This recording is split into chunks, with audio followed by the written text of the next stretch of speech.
Assalamu alaikum, everybody. A'udhu billahi minash shaitanir rajim. Bismillahir rahmanir rahim. In the name of God. I'd like to welcome everybody here to Muslim Capital Day. MashaAllah. Every year is more and more people, and it's awesome to see, especially so many young people, because this is our house. We, every day, are supporting and electing our officials to come here and do the work to run our communities. And I'm glad that you're all here to see your government in action. And as Michigan Muslims and American Muslims, we have an extra duty to be here to show that we are caring about what's happening in our communities around us, and we are a part of our community. We have a short, fast, action-packed program for you here today, all right? So I'm going to get through this quickly.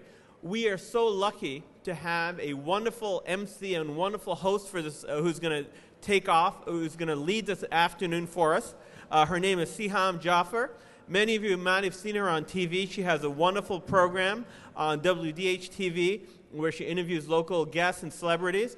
She is the founder and producer of this nationally acclaimed Images and Perception Conference that just occurred a few weeks ago.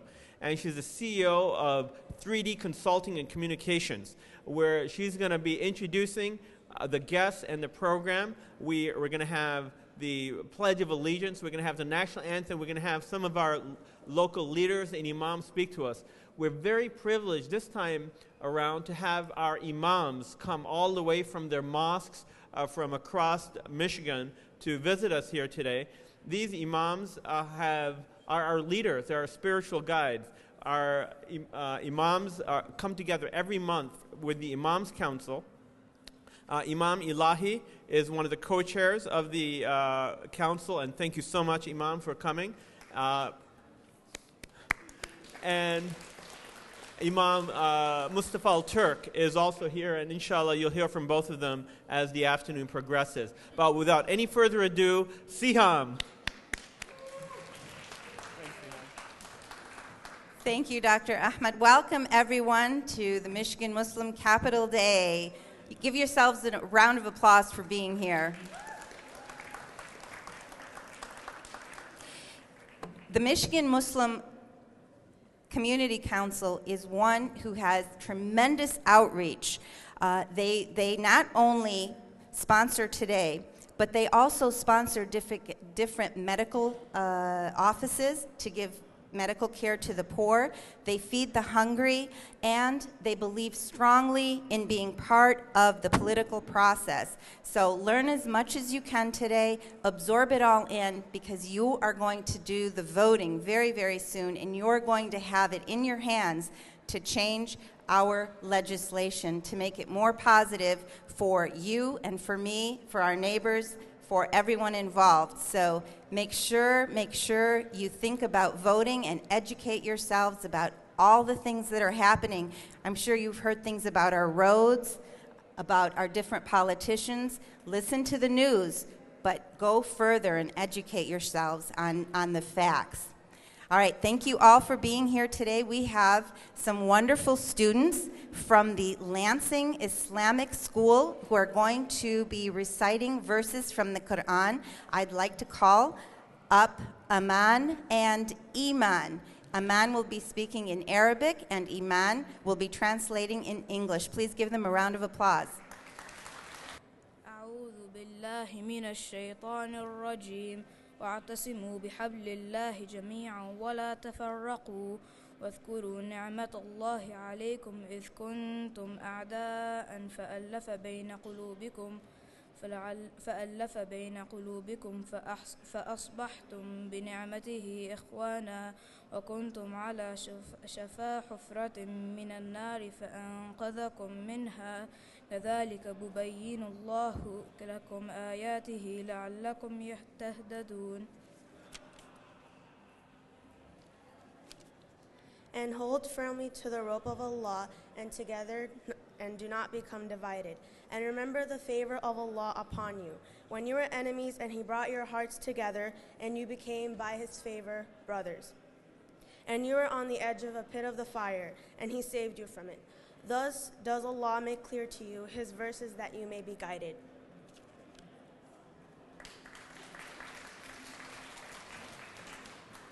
Thank you very much. God bless.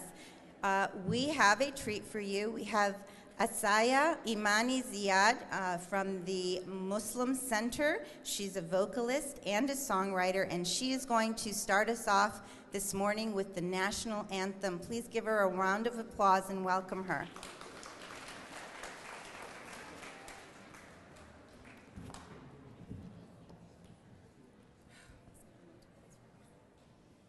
Everyone, please rise for the national anthem.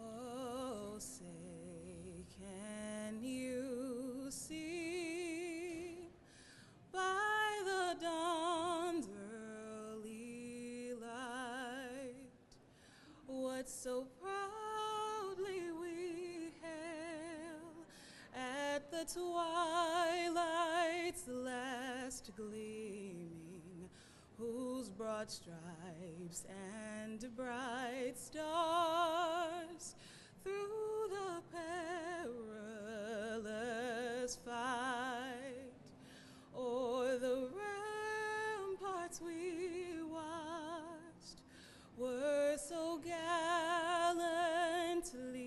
streaming, and the rocket's red glare, the bombs bursting in air, gave proof through the night that our flag was still there.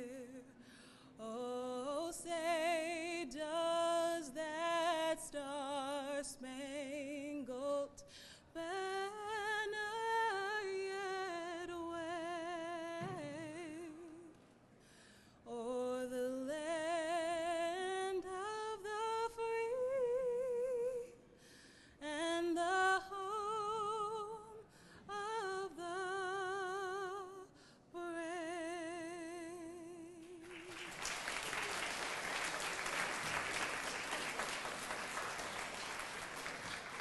Thank you, Asya. What a beautiful rendition. The Michigan Muslim Community Council is pleased to announce that Imam Muhammad El-Masmari will be the Michigan Muslim Community Council's new executive director. Give him a round of applause. He was born and raised in Michigan, and he has served as an imam in both the West and the East Coast. Currently, he is the imam of the Michigan Muslim Unity Center in Bloomfield Hills, where he resides with his wife, and he has 3 children. Please join us in welcoming him to his new additional role and pray for his success. Welcome, Imam.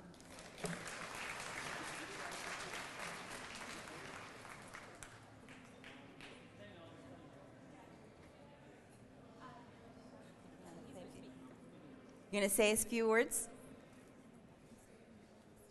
Assalamu alaikum.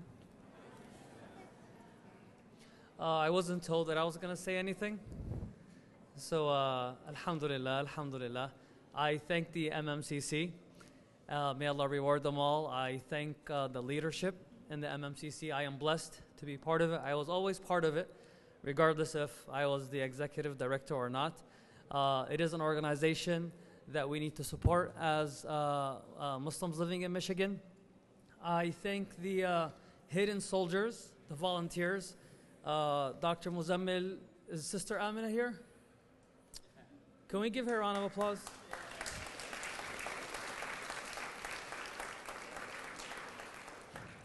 Just by looking at Sister Amina's emails, I was like, what did I get myself into? You know, mashallah, may Allah reward you and preserve you. She's pregnant, so with all of that, she's doing the work that needs to be done, and inshallah, we hope you a successful delivery. What we need from all of you in this amazing day, showing up in the Capitol, is your support. We will knock on your doors. We will come into the MSAs. We will come and get to know you. Inshallah, you're welcome to visit the MMCC office or visit us in the masjid. But bi'idhnillah, we will come to you door to door, MSA to MSA, to unify our community, and this cannot be done.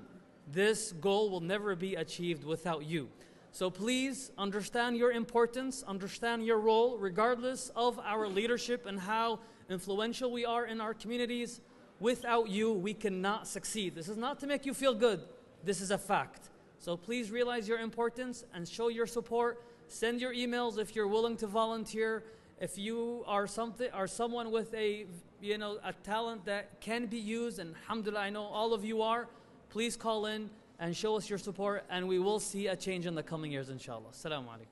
Thank you, Imam. You know, when I was first introduced to the MMCC, I had met Dr. Maz Ahmad and Amina, and with their passion and with their energy, they made all this happen, and I knew I had to be part of it somehow. Can you please give them both a round of applause? Our next special guest speaker today is a Supreme Court Justice. His name is Justice Stephen Markman, and he has been serving this great state of Michigan since 1999. We appreciate him taking the time to actually be with us and join us here today. Justice Markman, can you join us at the podium?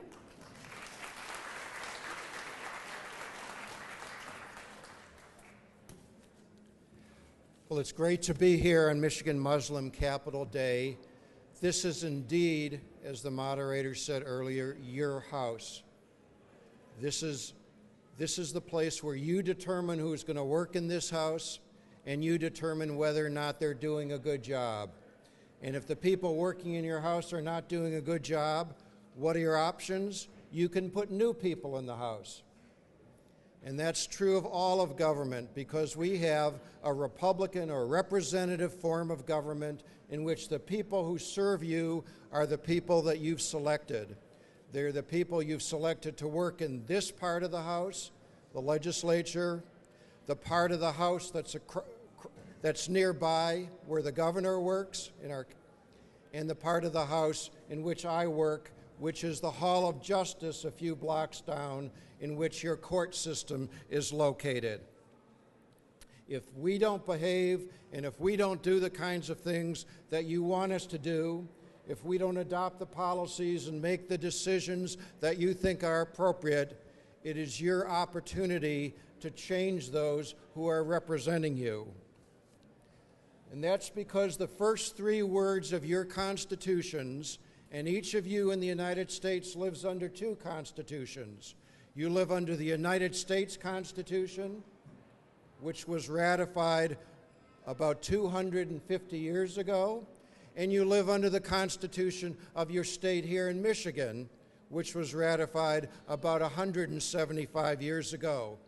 And what both of those constitutions have in common is that they were made by those who are described in the first three words of those constitutions, we the people.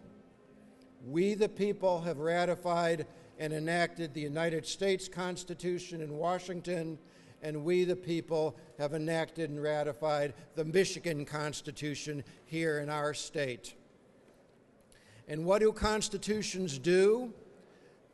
Constitutions basically define your government. They define who your representatives are and how they're going to be elected, and they define the powers of your government, and they define what your government can do and what your government cannot do. So when you spend your day here in Lansing, when you go through Michigan Muslim Capital Day and you meet people who are working here in this building and maybe in the governor's office and maybe in the courts, you should ask them several things, because they each have a duty and a responsibility under your Constitution. You should ask them, what are their duties and responsibilities in serving we the people? What are the things they are supposed to do under the Constitution? What are the things they're allowed to do under the Constitution? And most importantly, you should ask each of them, are there things that you can't do under the Constitution? Are there decisions that you can't make under the Constitution? And they will, of course, tell you, yes, there are some things we can't do, because each of us enjoy rights and liberties under the Constitution, and nobody in government can tell us how to practice our faith, and nobody in government can tell us what we can say and what we can't say, and nobody in government can allow the police to invade our homes and invade our cars unless they believe there's a good reason to suspect that some criminal activity has taken place there. So we each have rights under our constitutions, we have responsibilities and duties under our constitutions, and as you go around and meet your representatives, I hope you'll ask them the very questions I've suggested. What are your duties? What are your responsibilities? How do you represent the people? And what are the things that you can't do? I think if you do that, you'll not only meet some very interesting people, but you'll learn more about the nature of your government, and over time you'll become better citizens. Let me conclude by saying to each of you, adults and younger ones, that we hope you will visit us in our Hall of Justice when you have a chance. We meet a lot of people in the Hall of Justice. We go into the courtroom. We talk about the rule of law, which is, I think, one of the most important aspects of our nation, the idea that each of us is entitled to equal treatment under our law. But we talk about these things, and I'd look forward to the opportunity, if your teachers and your leadership and your religious figures can find the time to bring you to our Hall of Justice so that we can describe what our contribution is in the judicial part of government to making this the best country that it can be, a country that is guided by our Constitution, a country that is limited in its government. Government can do some things, but it can't do anything it wants to. Each of us has the individual right and liberty to live our lives as we prefer and as we think is in our best interest, subject to only the constraints of the law enacted by your representatives. So thank you very much for your hospitality. Thank you for getting together on this day on a regular basis, and I hope that some of you at least will take me up on my invitation to visit me and my colleagues at the Hall of Justice just a few blocks away. I hope you all have a great experience here in Lansing today. Thank you.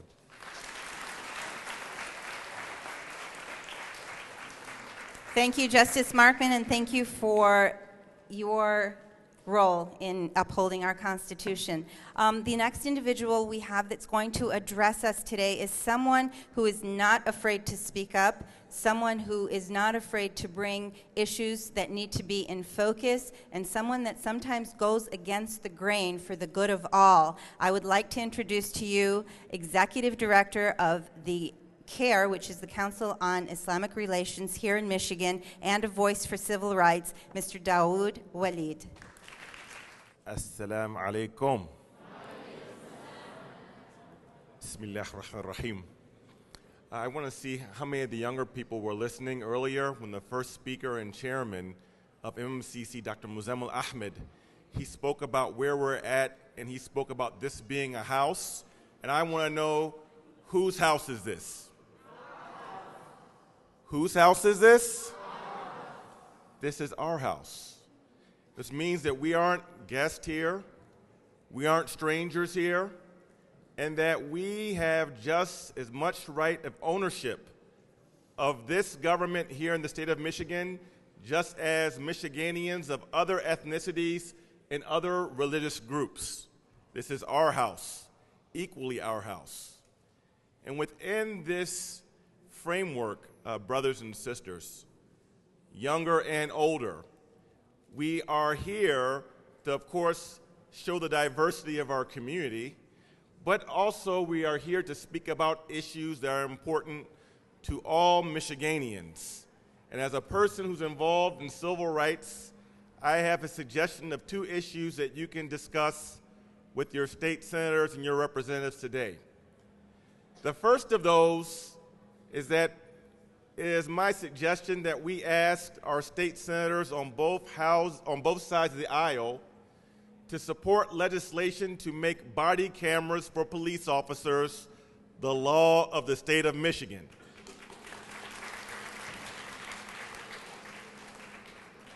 This is the protection for citizens who have suffered or could suffer abuse from law enforcement, but also the protection of police officers themselves, that if someone tries to make a bogus charge against police officers that's not true, then the proof is in the proverbial pudding. It will be on video as evidence. The second issue is that there is a bill that's going to the state Senate that we believe is biased. And this is a bill that would give private religious institutions state funding to exhibit their own religious prejudice in terms of placing children in foster care and adoptive care homes, meaning that there are certain institutions that if this law passes and the governor signs, will be given state funding to take children of certain religious groups and can intentionally place them in homes outside of their religion. And we know that it's not just about an issue that we don't want Muslim kids or Jewish kids placed outside of Muslim families or Jewish families, but it can also work the other way around as far as Christian children of different denominations being placed in other homes that are outside of the framework and the background of those families. So I think that these two things are very important. If there's one thing that I say to Muslims all the time, and Americans in general, I want you to remember one thing, and I want you to repeat it, especially you younger people. Justice is not just us. Justice is not just us. Justice is not just us. We are for justice for all people. May God's peace be with you. Assalamu alaikum.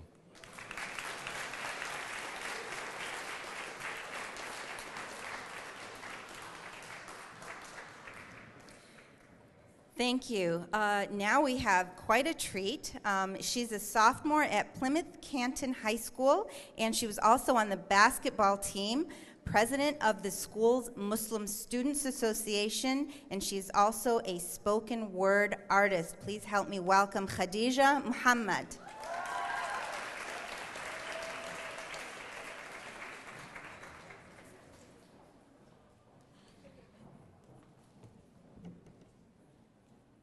No, it doesn't. Okay, I'll just leave. Assalamu alaikum, everyone. First off, I wanted to express my gratitude to everyone, all the organizers, the legislature, and the community. As a youth, I feel like it is important for all of us to contribute to our political system and to stand up and let our voices be heard. So inshallah, this is going to be a spoken word about being the voice for the truth and speaking the truth. It is titled Breathe. I hope you guys enjoy. Breathe in, breathe out. Breathe in, breathe out. I turn on the TV and all I see are children dying, parents crying, leaders lying, truth is hiding, and justice is nowhere to be found in. Everywhere we turn, innocent lives are taken, but we still remain unshaken. We've lost ourselves in materialistic possessions, shiny cars, fancy jobs, and technological obsessions, iPads, iPhones, all about I and me. But through this, we've forgotten about us and we. We've forgotten about love and humanity. We've forgotten how to simply breathe. Self-absorbedness we have perfected. Others we have neglected, and doing what is right we have objected. It's like right became wrong and wrong became right. It's like lies have flooded, and in them I'm drowning, in them I'm shouting, in them I'm trying to breathe in, breathe out, breathe in, breathe out. We live in a world where people care more about their Instagram likes and selfies rather than the people who are actually hungry and thirsty. In a world where black became the color of blood because everywhere they walk they are shed. In a world where a little boy named Tamir Rice is killed by the hands of those who promised him living rights. In a world where innocent children are murdered in a place where the only things that should be on the paper are pencil marks, not blood stains. And this is happening in our backyards and down our streets. You see, we live in a world where people, wait, hold on. We live in a world where there's truth, but no one speaks it. No one believes it. And today, people are more shocked by its voice than by deceit. There's life, but no one lives it. There's humans, but no humanity. There's peace, but it's now insanity. There's hope, but no one has it. There's death, but they don't deserve it. There's families, but they're not together. There's children, but no parents. There's parents, but dead children. There's homes, but no shelter. There's jails, but they're not for criminals. There's criminals, but they're not in jails. There's freedom, but no one is free. There's eyes, but they cannot see. There's hearts, but they do not feel. There's words, but they do not speak them. There's words, but they do not speak them.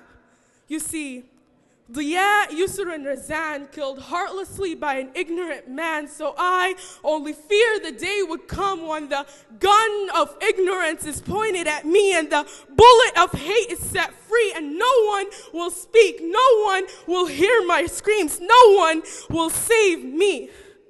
And in this world of ignorance, truth is the first casualty.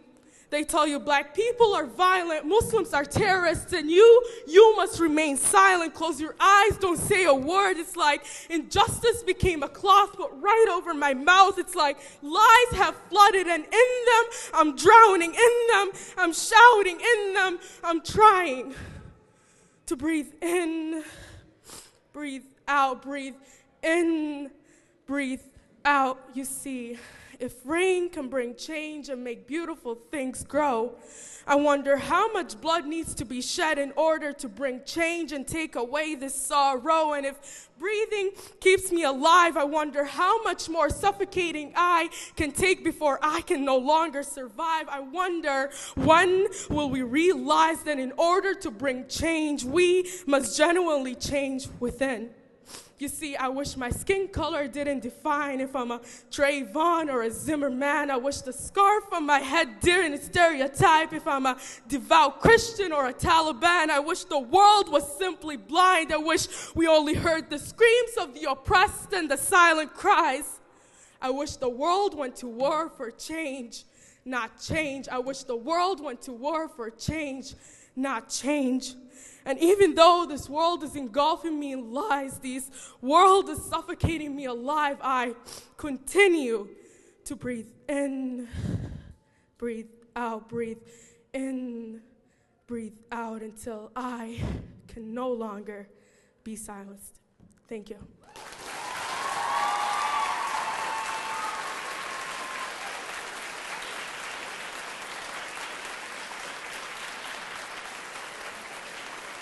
Wow, talent. I'm sure every single one of you has some kind of talent inside of you. So find it, make it grow, nurture it, and be who you can be. Next, we have an individual who represents Governor Schneider's office, and we are proud to announce the director for the Office of New Americans, who's with us here today, Mr. Bing Goy. Welcome.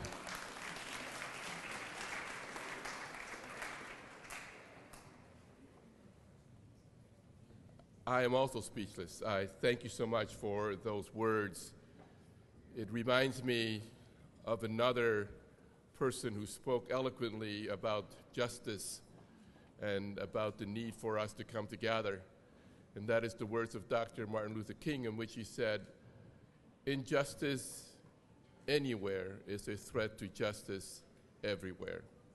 Thank you so much for those amazing words and of inspiration. Good morning, everyone. I am Bing Goy. I'm the director for the Office for New Americans. It's Governor Schneider's initiatives on immigration that he started last year. And on behalf of Governor Snyder, I want to offer you a warm welcome to Lansing and the Michigan Muslim Day of the state capitol. Whether you've been here before or this is your first visit to Lansing, it is our wish that you will enjoy your day today in this historic Capitol building. And as other speakers have said, this is your house. This is your place. You should not be a stranger in your own house. Michigan is proud and honored, and is also benefiting from the simple fact that Michigan has one of the largest Muslim communities in America. We are most fortunate and appreciative of the contributions of the Muslim community that has brought to our state for so many years, and we are all better for it.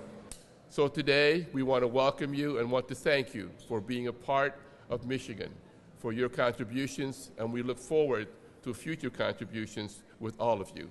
Thank you so much and have a great day.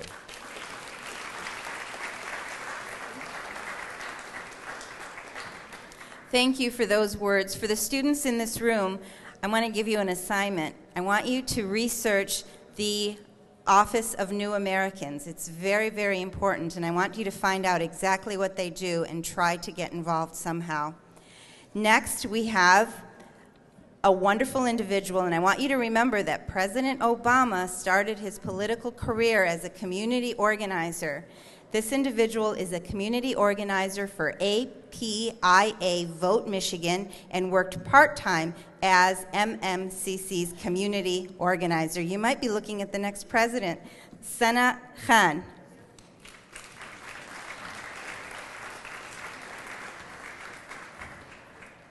I don't think I'm your next president. Assalamu alaikum, peace be upon you all. So a few things I just wanted to note quickly. One is just for us to take a moment to kind of stop and appreciate where we are and what we're doing right now. So this is my second Capitol Day, and every time I come, it's the second time, it's amazing because this is not happening in many places in the country. So Michigan is very lucky, and you all are very blessed to be here. So take a moment and take that in and realize that you're a part of history right now. So like I said, I'm not an original Michigander. I'm actually from North Carolina, which we've heard a lot about in the past few months. I went to school in Chapel Hill, did my undergraduate and graduate degrees there, and I actually knew the families of the victims of the Chapel Hill shooting, particularly the Barakat family. I knew Dia really well. So one of the things that I wanted to note today was two things. For those of you that are here that maybe aren't a part of the Muslim community, to understand what this means for our community, what February 10th, 2015 meant, and many of the events that have happened since then, because there have been plenty, that was a day that was significant in our community because we had a turn, and it was our opportunity now to see how we react to that. And so for all of you here that, I know I personally will never forget the moment that I, found out what happened, my trip to North Carolina to go to the funeral, coming back, and having this sense of fear that I've never felt. And mind you, I grew up in the South, like I should be afraid, right? But I never felt fear until now. But I think what's important for us to realize, and for all of the young people in particular to realize, is like that fear is okay as long as we channel it. And I hope that all of us channel it into action. And for those of us that are here, thinking, what is that action? There are a number of ways. If you're not old enough to vote, that's totally fine. If you're not eligible to vote, that's also fine. You still have a right, and you have a responsibility. I was here a week ago for the APIA Legislative Day, because I also am an Asian American, and people always look at me and say, why do you work here? And I say, well, I'm Muslim, but I'm also Asian, because it builds more power. So one of the things that I'd like for all of you to think about is, how do your identities help build power in what you're doing? So if you're a Muslim, that's part of your power. If you're Asian, that's part of your power. If you're Arab, that's part of your power. If you're a woman, that's part of your power. Whatever your identity is, own it, and let that be a part of how you build power in this community. And hopefully, and God willing, I think we're starting to make rifts and changes. And the people here can hear us. And we're very loud, and Muslims can be loud. But this is our opportunity to continue that with action. So keep coming back. Thank MMCC for their work, and the organizers and everybody that's been working tirelessly. And please continue to come here year after year. Thank you.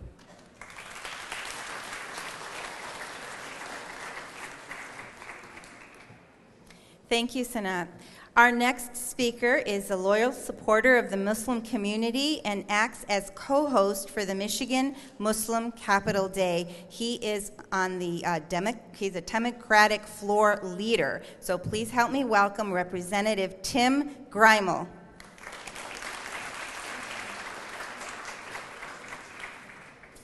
Good morning. It is an honor to have all of you here today. It's particularly an honor to have so many imams with us here today. Thank you all for being here. It is so important that we have days like this because it's an important reminder of what makes America great. What America has been about since its inception is about diversity. Diversity of beliefs, diversity of views, diversity in ethnicity, and perhaps especially diversity in religion. And that is something that we need to continue to embrace and continue to protect, particularly as we see instances of violence against Muslims around the country. We heard the speaker from the University of North Carolina.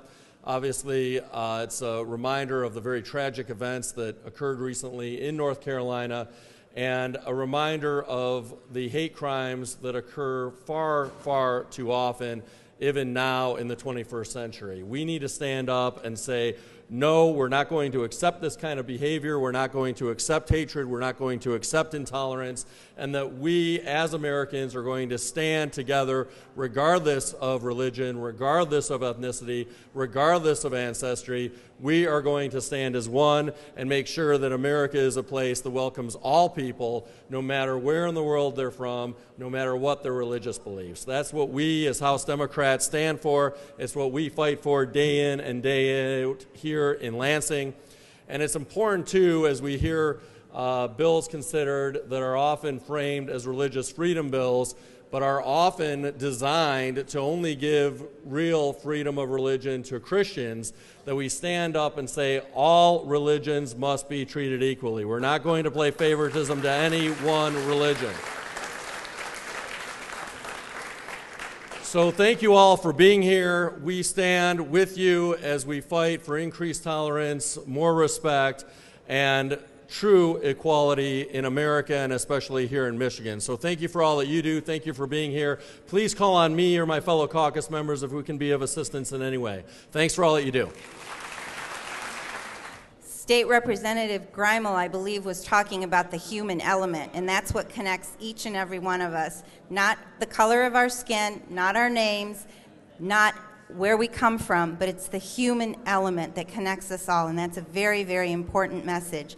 Next, we have our keynote speaker who's going to address us today. She's a former state representative from Detroit, community activist, manager of Take on Hate campaign, board member of Huda Clinic, which provides free health care to Detroiters, board member of MMCC and the Muslim Center of Detroit, and a social worker. She's also a dear friend who's very, very passionate about serving you, about serving her community, and as a state representative, she was one of the most vocal individuals who got things done and actually walked the beat and talked the talk. So I'm so happy and so very proud to introduce to you Rashida Tlaib.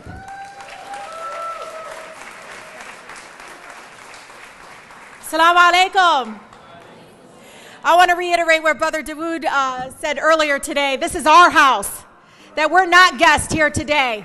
And let me tell you, as a former Michigan state representative here, I got to tell you, watching my wonderful friend, Representative Christy Pagan, kind of taking the lead after I've left this chamber and helping us organize this. I know she's here. I really, really, really want to thank her and her team and her staff. She left already. I just thank her so much for all of her efforts and for helping us coordinate this day and making it so special. Alhamdulillah, it looks like it got bigger and bigger every year. This is wonderful. Alhamdulillah. I was asked to come and speak, and I know a lot of you have heard my story. And just really quick, you should all know, I didn't represent a predominantly Muslim community, right? I represented Southwest Detroit, and then later on ended up representing the cities of Ecorse and Rouge and downtown. And one of the things that really was an awakening to me It was really an awakening to me. Finding that non-Muslims, some of my neighbors that have known me since I was a young person, were just so baffled and just surprised that I loved and cared for them so much. They would say things like, is Rashida really a Muslim?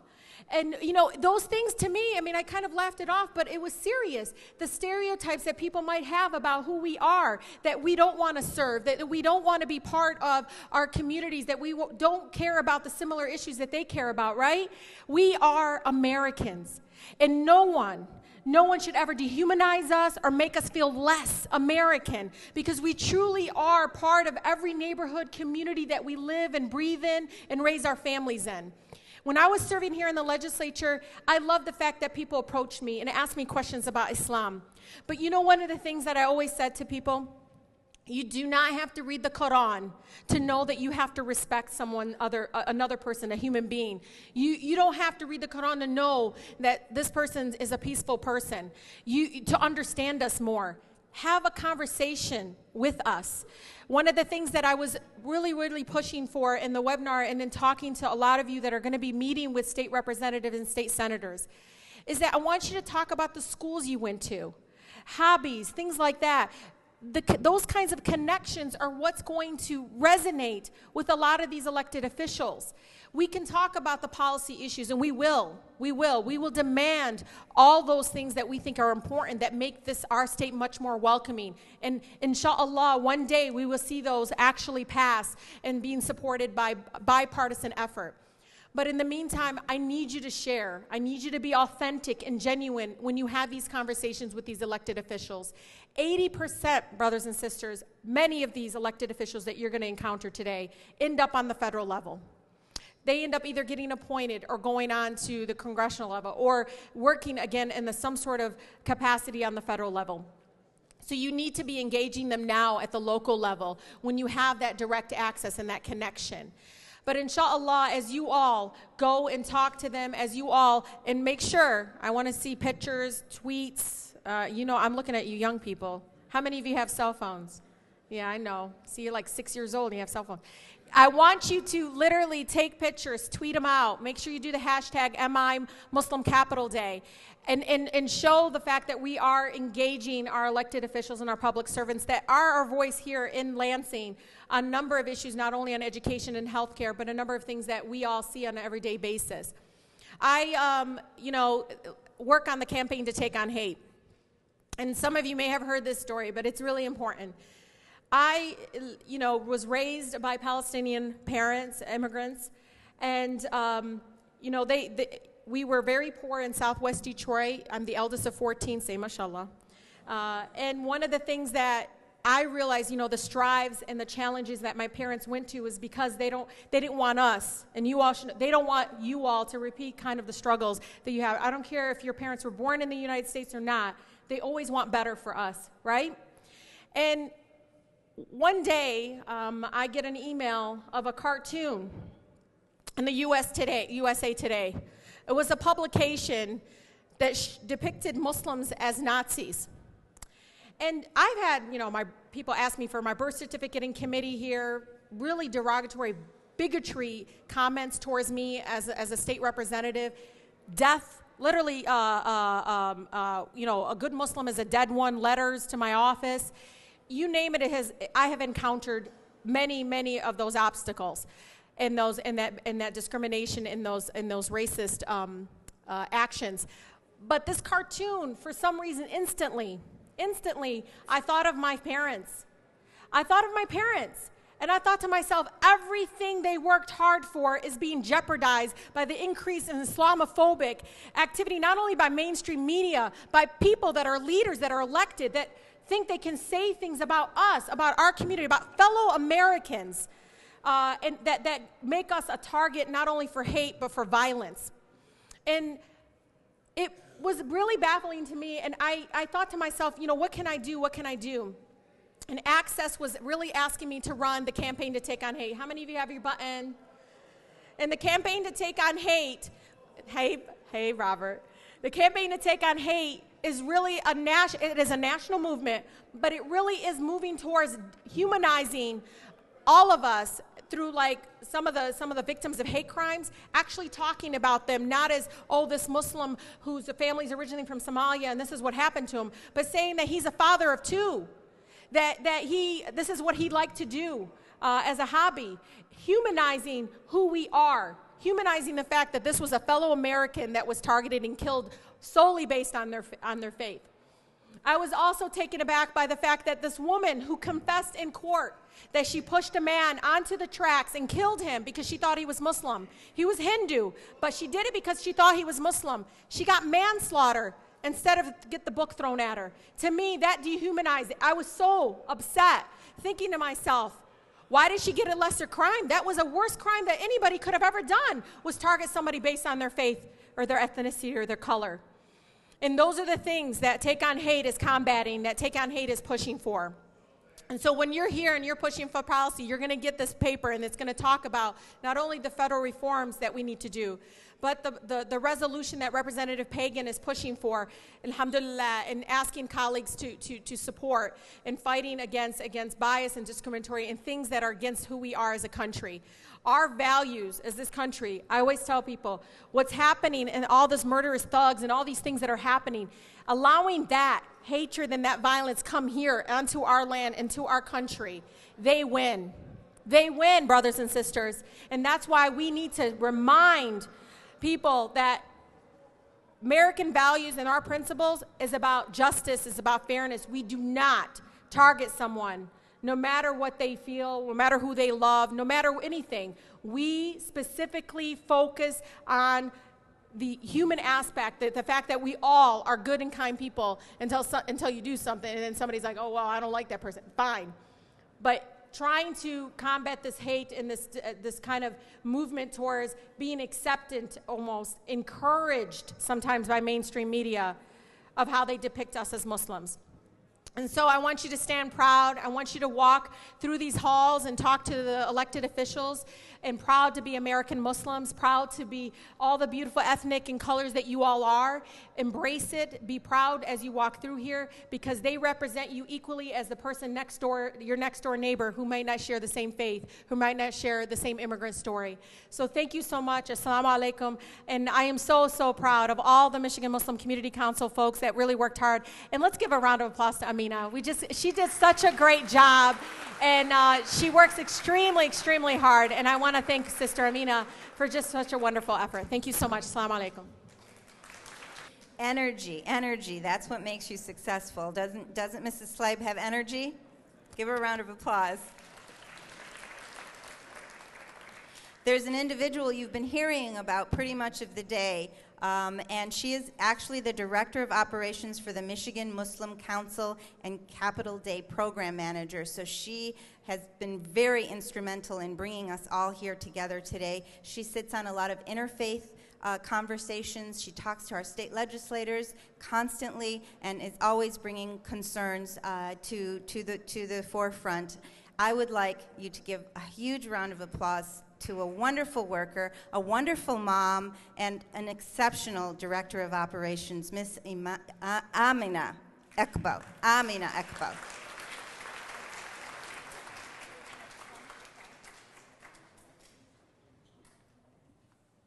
Assalamu alaikum, everyone. Thank you all for being here today. Every year I think to myself, Capital Day just can't get any more exciting, and it does. Every year it becomes more meaningful. Every year I see the attendees go up. Every year I have more volunteers.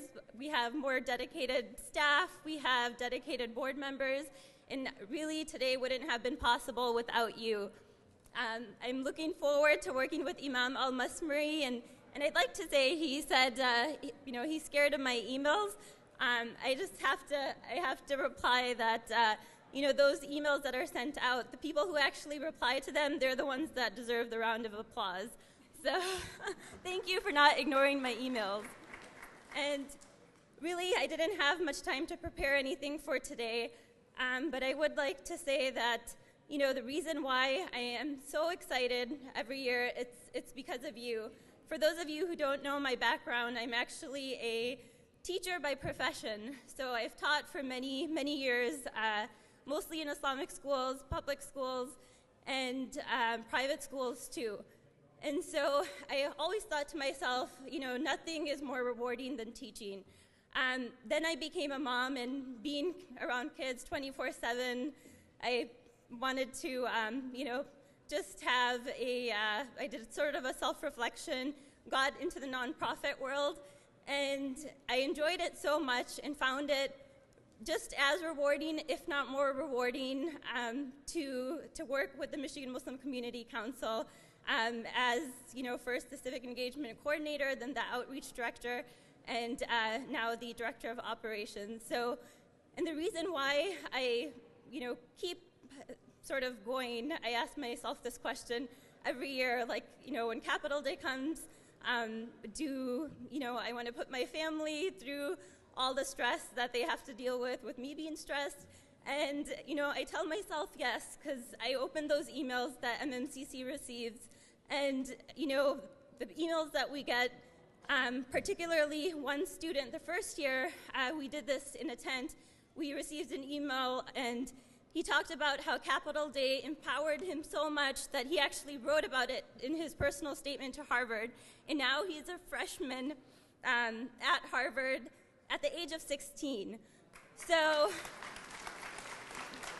to have those kind of stories shared with us, students asking how they could be involved, really that's the reason why I'm still doing this for 3 years. It's because of the youth. You guys are the future, and you guys are really what have captured my heart, and I'm so pleased to still be connected to all of you, and I hope and pray Allah protects you always, and empowers you and gives you the energy you need to become role models in today's society. And I thank all the volunteers again, really asking, how do we attend coffee hours, the volunteers who were connected through state representatives who are, continuing reading stories to school children through those connections. Going to coffee hours is just one of them.